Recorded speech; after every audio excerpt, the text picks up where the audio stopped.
अच्छा, आप देखें भाई, न्यूमेरिकल्स जो है वो एम्पिरिकल फार्मूला और मॉलिक्यूलर फार्मूला मालूम करने के लिए मैंने आपको बताया था, ये मैं आपको करके बताऊंगा, ठीक है ना।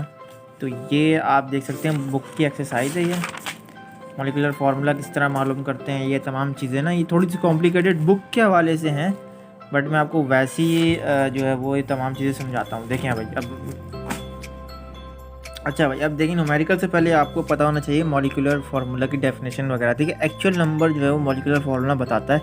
फॉर एग्जांपल, ग्लूकोज का ये पूरा आप फार्मूला देख लें, बेंजीन का ये आप पूरा फार्मूला देख लें। अब देखें, एम्पिरिकल फार्मूला क्या होता है, वो सिर्फ सिंपलिस रेशियो को बताता है। फॉर एग्जांपल, ग्लूकोज का फार्मूला आप यहाँ देख लें, सिंपलिस रेशियो फार्मूला किस तरह बन गया और बेंजीन का किस तरह बन गया, ठीक है ना। अब ये बड़ी इंपॉर्टेंट चीज़ है, न्यूमेरिकल में आपने डेटा बना दिया, ऐसे क्या करना, डेटे में तमाम चीज़ें मौजूद होंगी इस न्यूमेरिकल के अंदर। मॉलिक्यूलर मास भी गिवन होगा, मास ऑफ H2O भी होगा, मास ऑफ CO2 भी होगा, मास ऑफ कंपाउंड भी होगा, ठीक है ना। आपको मालूम ये दो चीज़ें करनी होंगी, एम्पिरिकल फार्मूला और मॉलिक्यूलर फार्मूला। अब देखिए भाई, जो फार्मूला है, सबसे पहले हम क्या करेंगे, mass of CO of carbon निकालेंगे सबसे पहले, ठीक है ना। सबसे पहले हम यही करेंगे, उसका फार्मूला निकाल, कार्बन का किस तरह हम निकालेंगे, ये फार्मूला है आपके पास, 1 mole of C 1 mole of CO2 multiply by mass of CO2। ये तीनों चीज़ें आपके डेटा में मौजूद हैं। तो अब देखें, 1 मोल ऑफ C का मतलब आपने सिंपल एटॉमिक मास निकालना है, कार्बन का 12 होता है, CO2 का 44 होता है, मल्टीप्लाई करा दिया 6.21 से, मास ऑफ CO2 से, ये जो थी वो डेटा में मौजूद थी, क्वेश्चन में मौजूद होगी। सॉल्व किया आपने, ये वाला आंसर आ गया, ठीक है ना। आप देखें, आप मास ऑफ H निकालना आपने, वही 1 मोल ऑफ H कर देंगे, 1 मोल ऑफ H2O से आपने ना H को निकालना है, वहाँ आपने CO2 से C को निकालना था, ठीक है ना।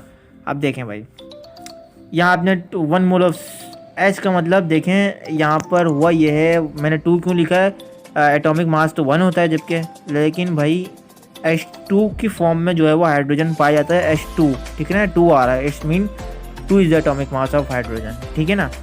1 मोल ऑफ H2O 18 होता है, इसका एटॉमिक मास H2O का 18 होता है, ठीक है। दोनों को मतलब हमने क्या किया, मल्टीप्लाई कर दिया 2.5 से, 2.5 बेसिकली वही जो है वो आपके इधर देखिए, आप मास ऑफ H2O के गिवन है इधर, ठीक है ना। तो यहाँ आपने मल्टीप्लाई कर लिया और आंसर देखें, आंसर यहाँ पर मैंने चला अच्छा नहीं निकाला, अब इसको मल्टीप्लाई करके यहाँ पर आपको आंसर निकाल देंगे, ठीक है ना।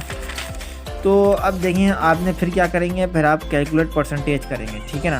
अच्छा भाई, अब देखें C के आपने परसेंटेज को कैलकुलेट करना है, कैसे, मास ऑफ C को डिवाइड करेंगे मास ऑफ कंपाउंड को, मल्टीप्लाई बाय 100, ठीक है ना। मास ऑफ C हम निकाल चुके हैं, ये रहा, ठीक है ना, इसको हम निकाल चुके हैं, ये रहा। तो ये देखें, हमने मास ऑफ कंपाउंड आपके डेटा में मौजूद है, इसको मल्टीप्लाई करेंगे, सिंपल परसेंटेज निकल आएगी कार्बन की।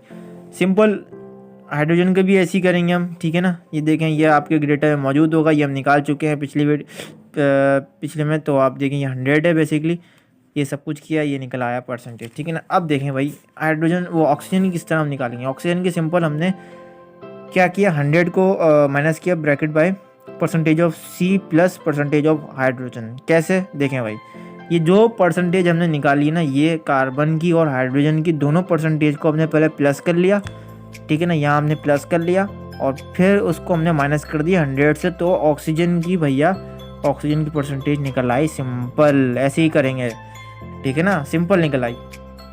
तो अब देखें आगे हम क्या करेंगे भाई, आगे हम करेंगे अब कैलकुलेट मोल रेशियो। अब मोल रेशियो में आपने देखा C का हमें मोल रेशियो निकालना है, तो सिंपल हम उसको क्या करेंगे, उसकी परसेंटेज को, जो परसेंटेज हमने यहाँ पिछले उसमें निकाली थी, उसको हम उसके एटॉमिक मास से डिवाइड कराएंगे। ये फार्मूलाज हैं मोल रेशियो को निकालने के लिए। देखिए परसेंटेज क्या थी, 39.8, ये रही 39.8, ठीक है ना। तो अब हमने क्या किया, 39.8 को उसके एटॉमिक मास को, कार्बन का एटॉमिक मास होता है 12 को, डिवाइड कराया, ये आपके पास आ गया 3.3। एच का क्या किया हमने, 6.6, जो कि परसेंटेज हम निकाल चुके हैं, इसका एटॉमिक मास 1 ही होता है, तो ये इसका सिंपल ऐसे ही आ गया आंसर। ऑक्सीजन की हम परसेंटेज निकाल चुके हैं, इसका एटॉमिक मास 16 होता है, इसका भी ये आ गया 3.3 है इसका आंसर। अब देखें भाई, अब क्या करेंगे हम ये करेंगे डिवाइड लीस्ट नंबर। अब हम डिवाइड करेंगे इनमें से, देखें इन तीनों में से जो निकला है सबसे छोटी वैल्यू किसकी आती है, मतलब कौन सी सबसे छोटी वैल्यू है।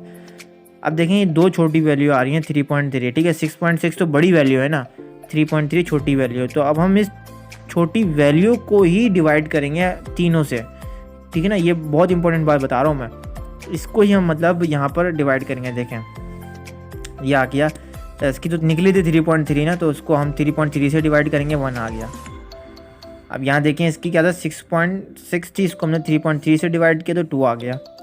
इसकी 3.3 थी, 3.3 से हमें करना तो इसका 1 आ गया, ठीक है ना। ये निकल गया इसका मोल रेशो, ठीक है, सिंपलेस्ट मोल रेशो निकल गया। अच्छा अब मैं बताता हूँ आपको एक चीज़ बड़ी इंपॉर्टेंट, अगर यहाँ पर होता ये सिंपलेस्ट रेशो में मतलब 2.5 निकल आता गलती से, फॉर एग्जांपल ना, यहाँ पर 2.5 निकल आता, यहाँ भी 2.5 निकल आता, और यहाँ 1 की जगह 3.5 निकल आता था फॉर एग्जांपल, पॉइंट में अगर आ जाता वैल्यू फॉर एग्जांपल, तो अब हम क्या करते हैं देखें भाई, वो भी मेरे पास सॉल्यूशन यहाँ पर मौजूद है। थोड़ा सा मैं कैमरे को ऊपर करता हूँ, नोट की शक्ल में मैंने लिखा हुआ है, देखें भाई। अच्छा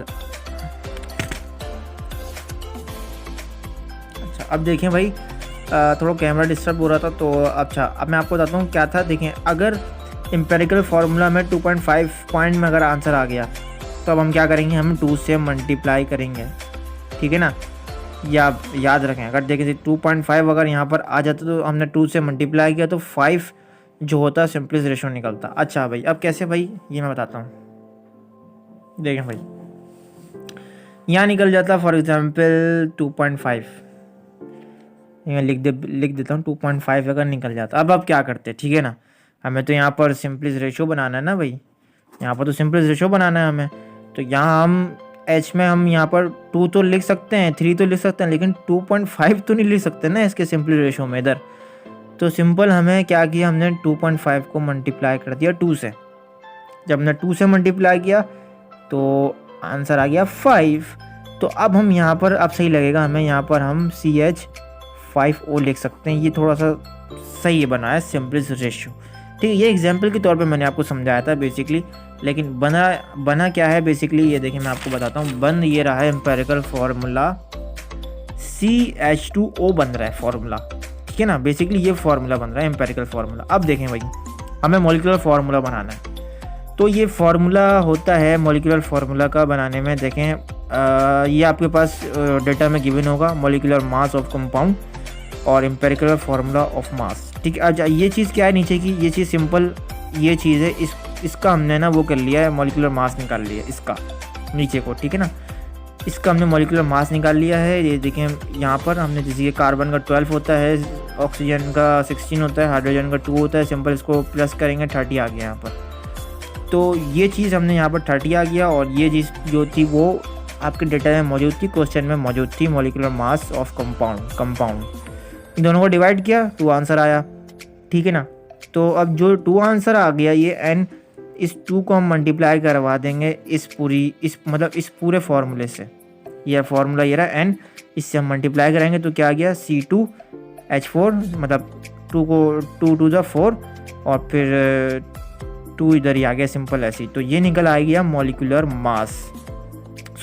फार्मूला, जो मतलब एम्पेरिकल फार्मूला और मॉलिक्यूलर फार्मूला हमें चाहिए था ना इस न्यूमेरिकल में, तो हम ये इजीली यहाँ पर आ गए यहाँ पर सॉल्व। तो ये था, बहुत इजी था, ये बहुत ही इजी था, सब कुछ ऐसे ही होगा इधर। कुछ भी प्रॉब्लम हो आप कमेंट बॉक्स में आप बता सकते हैं, आपके लिए मैं हाजिर हूँ। और तमाम एक्सपीरियंस मैंने आपके सामने शेयर किया है इस वीडियो में, और मज़ीद मैं अपनी इस तमाम लेक्चर को अपलोड करूँगा जल्द से जल्द, और बेटर से बेटर वीडियोस अपलोड करने की कोशिश करूँगा। अगर कोई मिस्टेक आपको नज़र आ रही हो आप बिल्कुल कमेंट में आप बता सकते हैं, बेझिझक बता सकते हैं। इंसान से गलती हो सकती है, फीडबैक ज़रूर दीजिएगा, अपनी राय का इज़हार करते हैं। अल्लाह हाफ़िज़।